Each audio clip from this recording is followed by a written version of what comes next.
Hello दोस्तों, स्वागत है आप सभी को Owais UPSC aspirant YouTube channel पे। दोस्तों, जैसा कि आपको मालूम होगा कि इस चैनल पे टारगेट यूपीएससी प्रीलिम्स 2024 को लेकर के हमने एक टेस्ट सीरीज स्टार्ट किया है, ठीक है, जिसमें आज 6 एपिसोड आप लोगों के बीच लेके आए हैं। और इस एपिसोड में हम लोग कुछ क्वेश्चन को डिस्कस करने वाले हैं जो मॉडर्न हिस्ट्री से है, ठीक है। तो अगर आप यूपीएससी या पीसीएस की तैयारी करते हैं दोस्तों, तो क्या है कि आप अगर मॉडर्न हिस्ट्री के जो टॉपिक है वो पढ़ चुके हैं तो ये क्वेश्चन को जरूर आप सॉल्व करने की कोशिश करें, ठीक है। तो जैसे कि दृष्टि के द्वारा जो कुछ पूछे गए टेस्ट में कुछ क्वेश्चन हैं वो आपके बीच लेके आया हूँ। इसी तरह यूपीएससी के जितने भी पीवाईक्यू होंगे और भी कुछ मॉडर्न क्वेश्चन होंगे, ठीक है, उन सभी क्वेश्चन को आपके बीच हम इसी चैनल पे डिस्कस करने वाले हैं इस टेस्ट सीरीज के माध्यम से। तो देखते हैं आज के एपिसोड के फर्स्ट क्वेश्चन क्या कह रहा है कि भारतीय राष्ट्रीय कांग्रेस का लाहौर अधिवेशन 1929, ठीक है, इतिहास में इसलिए बहुत प्रसिद्ध है क्योंकि, ठीक है। अब कह रहा है कि इसमें 3 स्टेटमेंट दिया गया है, इसमें से कह रहा है कि कौन सा कथन जो है सही है, ठीक है। तो तीनों स्टेटमेंट को पढ़ते हैं। अगर आप लाहौर अधिवेशन 1929 के बारे में अगर जानते हैं तो इस क्वेश्चन को जरूर आप बनाने की कोशिश करें, जिसमें पहला स्टेटमेंट कहता है कि कांग्रेस ने पूर्ण स्वराज की मांग का जो एक संकल्प पारित किया। ऑप्शन यानी स्टेटमेंट 2 कहता है कि लंदन में गोलमेज सम्मेलन में भागीदारी का निर्णय लिया गया। उसके बाद स्टेटमेंट 3 कह रहा है कि इस अधिवेशन में 2 राष्ट्रों की मांग के सिद्धांत को अस्वीकार, ठीक है, 2 राष्ट्रों की मांग को जो है अस्वीकार करते हुए एक संकल्प पारित किया गया। तो अगर आप लाहौर अधिवेशन 1929 के बारे में जानते हैं तो इस क्वेश्चन को जरूर आप बनाने की कोशिश करें, जिसमें ऑप्शन ए है केवल 1, ऑप्शन बी है 2 और 3, ऑप्शन सी है 1 और 3, ऑप्शन डी है 1 और 2, ठीक है। तो इसका अगर आप नहीं मालूम है तो हम इसका आंसर जवाब देते हैं, केवल 1 इसका आंसर होगा, ठीक है। जो भारतीय राष्ट्रीय कांग्रेस का लाहौर अधिवेशन है, सिर्फ इसका एक स्टेटमेंट जो है वो सिर्फ सही है, बाकी 2 स्टेटमेंट गलत हैं, ठीक है। क्वेश्चन नंबर 2 देखते हैं कि निम्नलिखित में से किसने 1857 के विद्रोह में भाग नहीं लिया, ठीक है। यहाँ पे क्या कर रहा है, नहीं लिया, भाग, जिसने भाग नहीं लिया उसके बारे में पूछ रहा है, ठीक है। तो पहला जो है पहला ऑप्शन में कि खेतीहर मजदूर, 2 में है क्या कि साहूकार, और 3 में क्या है कृषक, और 4 में क्या है जमींदार, ठीक है। तो कूट दिया गया है कि केवल 1, बी जो ऑप्शन में है 1 और 2, सी ऑप्शन है 2 केवल 2, और डी ऑप्शन है 2 और 4, ठीक है। तो अगर आप 1857 के विद्रोह के बारे में जानते हैं तो उस विद्रोह में कौन कौन से मतलब समाज के वर्ग ने भाग लिया ये आपको जरूर जानकारी में होना चाहिए, और कौन से समाज के वर्ग ने भाग नहीं लिया ये भी आपको जानकारी में होना चाहिए। जैसे कि इसमें क्वेश्चन आ गया है क्या कि भाग किसने नहीं लिया, तो अगर आप अच्छे से पढ़े हैं 1857 के विद्रोह, जिसमें क्या है कि साहूकार, ठीक है, और जमींदार वर्ग के जो लोग थे वह इस 1857 के विद्रोह में भाग नहीं लिया, तो इसका सीधा आंसर हो जाएगा 2 और 4, यानी इसका आंसर हो जाएगा डी, ठीक है। उसी तरह क्वेश्चन नंबर 3 हम देखते हैं कि स्वदेशी आंदोलन के संबंध में इनमें से कौन सा कथन सही नहीं है, ठीक है। इस चीज को ध्यान देने है कि आपको क्वेश्चन पूरे पढ़ना है, और ये चीज नहीं जो है लास्ट में नहीं है या सही है, इस चीज को आपको ध्यान रखना है। यही से गलती मैक्सिमम बच्चे करते हैं। स्टेटमेंट देखते हैं क्या है कि ऑप्शन ए क्या कह रहा है कि कुछ विशिष्ट मुसलमान आंदोलन में शामिल हुए, तो ये बिल्कुल ठीक है। हम पहले स्टेटमेंट पढ़ लेते हैं। उसी तरह है कि स्त्रियों ने आंदोलन में सक्रिय भागीदारी की। सी ऑप्शन है कि आंदोलन ने बंगाल के किसानों को न तो अधिक प्रभावित किया और न ही वे इसमें शामिल हुए। ऑप्शन डी है यह बंगाल तक ही सीमित रहा। तो अगर स्वदेशी आंदोलन के बारे में जानते होंगे तो यह आंदोलन में क्या हुआ कि इसमें जो बंगाल, ठीक है, बाकी जितने 3 स्टेटमेंट जो दिया गया है 3 ऑप्शन, ये तीनों के तीनों सही है, लेकिन यह बंगाल तक ही सीमित था, ये गलत है, ठीक है। तो ये गलत है क्योंकि भारतीय ब्रिटिश में यानी भारत में ब्रिटिश के जितने जगह यानी शासन चल रहा था उन सभी जगह क्या हुआ कि जो स्वदेशी आंदोलन है वह मतलब उसका प्रभाव देखने को मिला। और उन सब क्षेत्रों में स्वदेशी आंदोलन में क्या हुआ कि जो विदेशों के द्वारा विदेशियों कपड़ा को जो यूज किया जा रहा था भारतीयों के द्वारा, उन सभी को बहिष्कार किया गया। ठीक है, तो मेरा आंसर क्या पूछ रहा था उस चीज को आप ध्यान दें। ठीक है, क्या कह रहा है? नहीं, तो इसका आंसर क्या हो जाएगा? या बंगाल तक ही सीमित रहा, तो इसमें कौन सा आंदोलन कथन सही नहीं है? तो ऑप्शन डी। ठीक है, उसी तरह क्वेश्चन नंबर 4 देखते हैं कि निम्नलिखित में से कौन सा कथन दादा भाई नौरोजी के विषय में सत्य नहीं है? यहाँ पे भी नहीं पूछ रहा है। ठीक है, तो इस चीज को आपको ध्यान देना है, सत्य नहीं है। तो बाकी 3 स्टेटमेंट क्या होगा जो ऑप्शन में है? 3 ऑप्शन वह सही होगा और 1 ऑप्शन गलत होगा। तो वो ऑप्शन को हमारा चूज करना है कि वो सही होना चाहिए। तो कह रहा है कि उन्होंने पॉवर्टी एंड जो है un British rule in India पुस्तक लिखी। बी ऑप्शन है कि उन्होंने गुजराती के प्रोफेसर के रूप में यूनिवर्सिटी कॉलेज लंदन में कार्य किया था। सी ऑप्शन है कि उन्होंने बंबई में महिला शिक्षा की नींव रखी थी। और ऑप्शन डी है कि वे ब्रिटिश पार्लियामेंट के सदस्य के रूप में अनुदारवादी पार्टी के टिकट पर चुने गए थे। तो अगर आप दादा भाई नौरोजी के बारे में जानते हैं तो ये तीनों स्टेटमेंट उनके लिए सही है। ठीक है, यानी ये तीनों सही है। जो चौथा है ये स्टेटमेंट, इस स्टेटमेंट के बारे में हम जिक्र करते हैं कि वह पार्लियामेंट के सदस्य तो थे, ब्रिटिश पार्लियामेंट के सदस्य तो थे। ठीक है, यानी ब्रिटिश पार्लियामेंट के वो जो सांसद है वह रह चुके हैं, लेकिन ये जो हमारा है अनुदारवादी पार्टी ठीक है, इस पार्टी से वो नहीं थे। तो किस पार्टी से थे? तो लिबरल पार्टी के सांसद थे। ठीक है, तो इसके वजह से ये स्टेटमेंट गलत है। इसीलिए आंसर में क्वेश्चन में क्या पूछ रहा है? क्वेश्चन में कह रहा है कि सही नहीं है, तो ये मेरा आंसर डी हो जाएगा। ठीक है, उसी तरह क्वेश्चन नंबर 5 देखते हैं कि लॉर्ड डफरिन के वायसराय काल की एक महत्वपूर्ण घटना थी। ए ऑप्शन है कि रामकृष्ण मिशन की स्थापना, बी ऑप्शन है ढाका में मुस्लिम लीग की स्थापना, सी ऑप्शन है भारतीय कांग्रेस की स्थापना और डी ऑप्शन है प्रथम जनगणना की शुरुआत। तो यहाँ पे आपको एक चीज ध्यान देना होगा इस क्वेश्चन को बनाने के लिए कि लॉर्ड डफरिन का कार्यकाल कब था। ठीक है, तो लॉर्ड डफरिन का कार्यकाल था 1884 से 1888। ठीक है, तो ये चीज आप ध्यान रखें कि रामकृष्ण मिशन की स्थापना कब हुआ? तो ये 1897 में हुआ था। ठीक है, मुस्लिम लीग की स्थापना कब हुआ था? तो यह 1906 में हुआ था, ये भी आपको जानकारी में है। भारतीय राष्ट्रीय कांग्रेस या 1885 और प्रथम जनगणना की शुरुआत जो हुई थी वह 1872। तो कहीं ना कहीं 1884 से 1888 के बीच में ये हमारा जो है ये मैच कर रहा है, क्योंकि 1885 में हुआ था और लॉर्ड डफरिन का कार्यकाल था 1884 से 1888। तो कहीं ना कहीं ये मेरा आंसर सही हो जाएगा। ठीक है, इस तरह से आप क्वेश्चन को बनाने की कोशिश करें। उसी तरह क्वेश्चन नंबर अगर हम 6 देखते हैं तो कह रहा है कि सूची फर्स्ट और सूची सेकेंड में सुमेलित कीजिए कि सूचियों के नीचे दिए गए कूट का प्रयोग करते हुए सही उत्तर का चयन कीजिए। तो हमारा जो यहाँ है, ठीक है, इसके बारे में कह रहा है। तो सूची फर्स्ट में कह रहा है कि ए में है कि चटगांव शस्त्रागार हमला, जिसके सूची फर्स्ट सेकंड में है कि लाला हरदयाल 1 में। ठीक है, उसी तरह बी में है कि काकोरी षड्यंत्र, उसी तरह 2 में है कि जतिन दास, सी में है लाहौर षड्यंत्र और 3 में है सुरेश सेन, डी में है गदर पार्टी और 4 में है राम प्रसाद बिस्मिल, 5 में है वासुदेव फरके। दोस्तों कह रहा है कि आप इसका मिलान करें, जैसे कि कूट दिया गया है कि ए ऑप्शन में है कि ए का 3 है, बी का 4 है और सी का 1 है और डी का 5 है। उसी तरह बी में देख रहे हैं कि ए का 4 है, बी का 3 है, सी का 2 है, डी का 5 है। इसी तरह क्या कह रहा है कि इसका जो सही आंसर है उसके बारे में कह रहा है लगाने के लिए। तो आपको एक चीज ध्यान देना होगा कि क्या करें कि आप ना इसको सभी, अगर इस सभी के बारे में जानकारी नहीं है, एक चीज आपको मैक्सिमम बच्चों को ये जानकारी होता है कि गदर पार्टी का जो स्थापना किया गया, जो संस्थापक है लाला हरदयाल थे। ठीक है, तो कहीं ना कहीं मेरा डी का फर्स्ट होना चाहिए।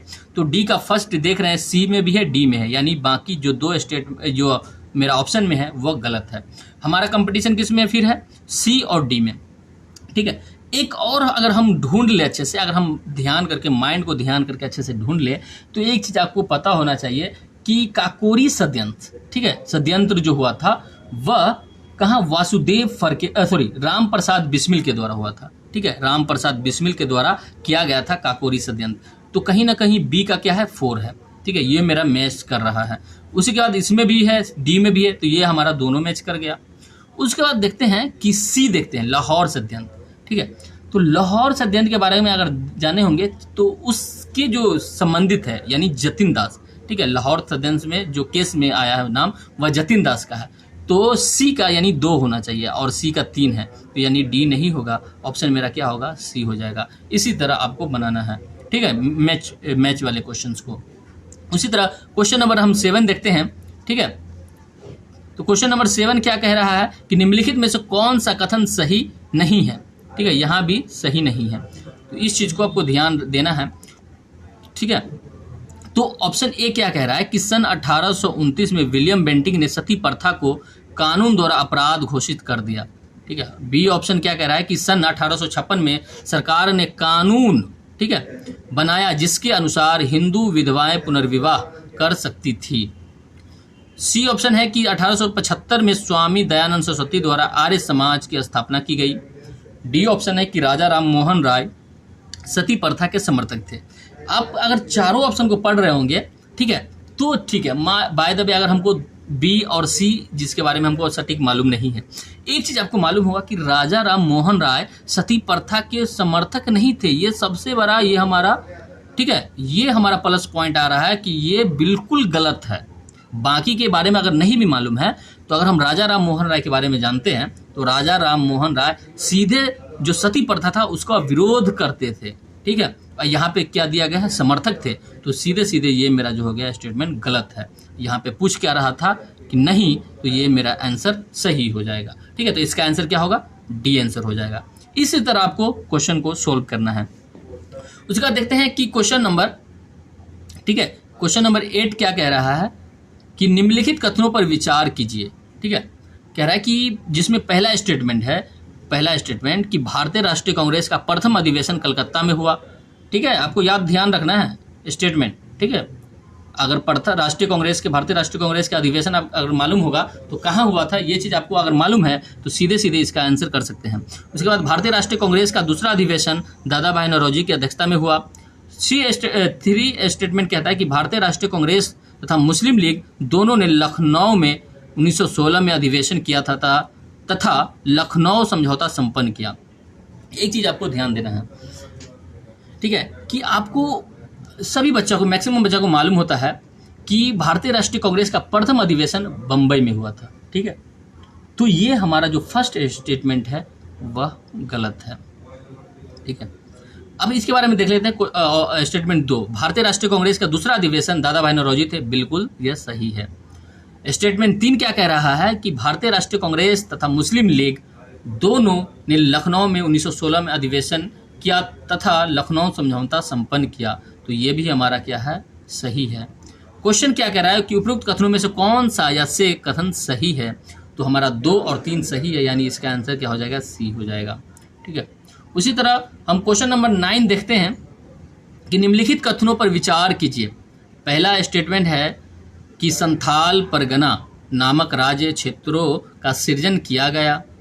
स्टेटमेंट 2 कह रहा है कि किसी गैर संथाल को भूमि अंतरण करना गैर कानूनी हो गया। उसके बाद कह रहा है कि संथाल विद्रोह के शांत हो जाने के बाद औपनिवेशिक शासन द्वारा उपरोक्त में से कौन सा या से उपाय किए गए। अगर आप संथाल विद्रोह के बारे में मालूम होगा तो स्टेटमेंट फर्स्ट और सेकेंड दोनों क्या है, सही है, यानी इसका आंसर क्या हो जाएगा, सी आंसर हो जाएगा। ठीक है, क्योंकि सही पूछ रहा था, इस तरह हमारा ये सही हो गया। उसके बाद आगे को क्वेश्चन देखते हैं। ठीक है, कि क्वेश्चन नंबर 10 क्या कह रहा है।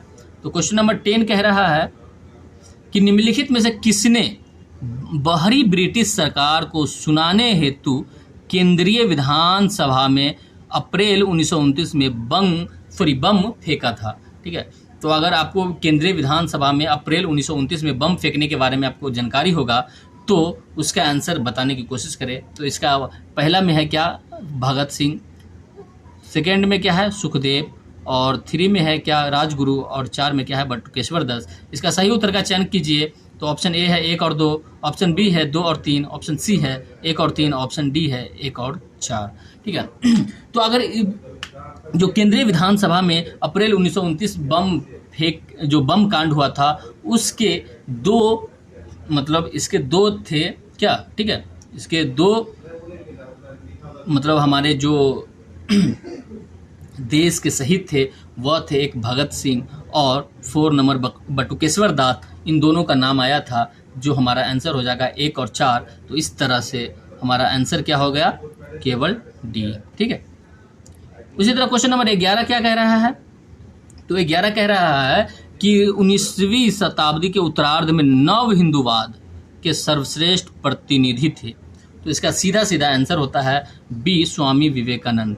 ठीक है, इस तरह से हमें टिक लगाना है। क्वेश्चन नंबर 12 है कि महात्मा गांधी के राजनीतिक जीवन में निम्नलिखित घटनाओं का कालक्रम क्या है। तो आपको क्या है कि आपको सभी आंदोलन के बारे में अगर जितनी भी घटना घटी थी महात्मा गांधी से संबंधित है तो अगर मालूम होगा तो इसके कूट जो दिया गया है उत्तर का चयन करने के लिए कह रहा है क्या है कि ऑप्शन ए में कह रहा है कि 2 4 3 1, यानी जो घटना पहले घटा है उसको पहले, उसका जो घटना जैसे है कालक्रम में कह रहा था जाने के लिए। ठीक है, तो आप सबसे पहले इन सभी कालों के मतलब जो घटना है सभी के काल के बारे में आपको मालूम होना चाहिए कि जैसे चंपारण सत्याग्रह, ठीक है, तो यह 1917 में हुआ था, ये जानकारी होना चाहिए।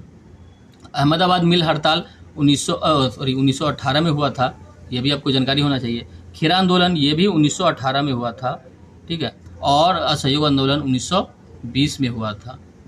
ठीक है, तो इसका सीधा आंसर क्या होना चाहिए, ऑप्शन ए में 2 है, 2 से स्टार्ट है, जबकि चंपारण सत्याग्रह सबसे पहले 1917 में हुआ था, तो 1 से कौन सा स्टार्ट है, यानी बी, ये सीधा आंसर ये हो जाएगा। ठीक है, तो इस तरह से आप बनाने की कोशिश करें। उसके बाद है कि क्वेश्चन नंबर 13 है कि निम्नलिखित में से कौन सा कामागाटा मारू, ठीक है, घटना से संबंधित है। तो इसका सीधा आंसर है बी, बाबा गुरदीत सिंह। ठीक है, ये मेरा आंसर हो जाएगा। उसके बाद 14 नंबर क्वेश्चन क्या कह रहा है कि निम्नलिखित युग्मों में से कौन सा सुमेलित नहीं है। ठीक है, ऑप्शन ए क्या कह रहा है कि राजा राम मोहन राय से संबंधित ब्रह्म समाज, बी ऑप्शन है कि स्वामी दयानंद सरस्वती से आर्य समाज, सी है स्वामी विवेकानंद से रामकृष्ण मिशन, और डी है महादेव गोविंद रनाडे से संबंधित है थियोसॉफिकल सोसाइटी।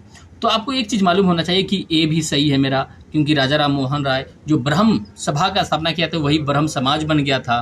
ठीक है, ये मेरा सही है। स्वामी दयानंद सरस्वती जी ने आर्य समाज के संस्थापक थे। स्वामी विवेकानंद रामकृष्ण मिशन जो है, रामकृष्ण परमहंस जो मिशन है उसके ये संस्थापक थे। और डी में है जो हमारा ये गलत है, क्योंकि जो थियोसॉफिकल सोसाइटी है वह जो महादेव गोविंद रनाडे थे उनके द्वारा यह स्थापना नहीं किया गया था। यह किया गया था तो मैडम HP ब्लावात्स्की और कर्नल ओलकॉट, ठीक है, 2 इसके संस्थापक थे। तो इसलिए महादेव गोविंद रनाडे को MG रनाडे भी कह सकते हैं। तो ये हमारा क्या हो जाएगा, आंसर हो जाएगा। बाकी ये सब गलत हो गया क्योंकि यहाँ पे नहीं पूछ रहा है। ठीक है, इस चीज़ को आपको ध्यान देना है। तो इस तरह से ठीक है। उसी तरह क्वेश्चन नंबर 15 क्या कह रहा है कि सूची 1 को सूची 2 से 7 सुमिलित कीजिए तथा सूचियों के नीचे दिए गए कूट में सही उत्तर का चयन कीजिए। सूची 1 में कह रहा है कि ए, राजा राम मोहन राय। ठीक है, सूची 2 में कह रहा है कि यह कहा कि ब्रह्मवाद को विश्व धर्म बनाना चाहिए। ठीक है, इससे संबंधित है या नहीं। उसी तरह केशव चंद्र सेन, तो 2 में कह रहा है कि हिंदू धर्म की पहचान वेदों में स्थापित धर्म से की है। ठीक है, तो ये भी आपको ध्यान देना है किससे संबंधित है। दयानंद सरस्वती इस पर जो दिया कि ईश्वर तक पहुंचने की कई मार्ग हो सकते हैं। और डी में है कि रामकृष्ण परमहंस यह कहा कि हिंदू धर्म का शुद्धतम रूप उपनिषदों में निहित है। तो अब इन सभी के बारे में अगर जानकारी होगा तो ऑप्शन ए में कह रहा है कि राजा राम मोहन राय, तो राजा राम मोहन राय ने ए में कहा था कि यह कहा कि हिंदू धर्म का शुद्धतम रूप उपनिषदों में निहित है। तो यानी इसका क्या हो जाएगा, 4 हो जाएगा। केशव चंद्र सेन यानी केशव चंद्र सेन ने कहा था, यह कहा कि ब्रह्मवाद को विश्व धर्म बनाना चाहिए। तो यानी इसका क्या हो जाएगा, 1 हो जाएगा। उसी तरह दयानंद सरस्वती जो है, दयानंद सरस्वती जी ने कहे थे कि हिंदू धर्म की पहचान वेदों में स्थापित धर्म से की है। यानी इसका क्या हो जाएगा, 2 हो जाएगा। और रामकृष्ण परमहंस इनका क्या हो जाएगा, 3 हो जाएगा। तो यानी ईश्वर पर जो दिया कि ईश्वर तक पहुंचने के कई मार्ग हो सकते हैं, तो इसका क्या हो जाएगा, 3। यानी इसका आंसर क्या होगा, यानी ए का 4, बी का फर्स्ट, सी का सेकेंड और डी का 3rd। तो हमारे इसमें जिसमें आंसर होगा वो हो जाएगा क्या है कि ए का 4। ए का 4 किस में है ये चीज़ ध्यान रखिए आप। ए का 4 यानी ये हमारा दोनों गलत हो गया, यानी आंसर कितना, सी और डी है। तो ए का 4 दोनों में है।